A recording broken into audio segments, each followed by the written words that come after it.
আচ্ছা, তোমার আমার বিয়ের আগে আমার পাশে যদি কোনো সুন্দরী মেয়ে থাকতো আর তার পাশে যদি আমি থাকতাম তাহলে তুমি কাকে বিয়ে করতা? অবশ্যই তোমাকেই করতাম।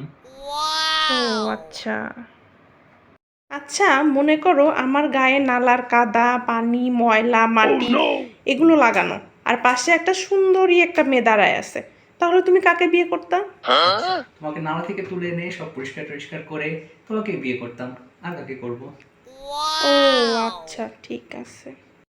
আমার সাথে তোমার কোনো পূর্ব পরিচয় নাই, জিন্দেগিতেও তোমার সাথে আমার কোনো দেখা সাক্ষাৎ নাই এবং আমি পৃথিবীর অন্য কোনো একটা প্রান্তে বাস করি, তাহলে তুমি কাকে বিয়ে করতা?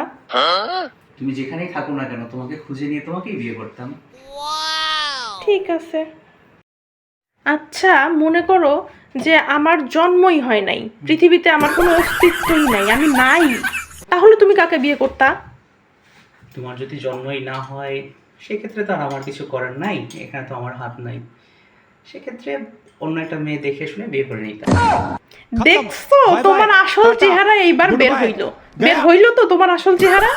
আমি জানতাম তুমি অন্য মেয়েকেই পছন্দ করো, তোমার মনের মধ্যে সারাদিন অন্য মেয়ের চিন্তা ঘোরে এবং তুমি অন্য মেয়েকেই বিয়ে করতে চাও, তুমি কখনোই আমাকে বিয়ে করতে চাও নাই।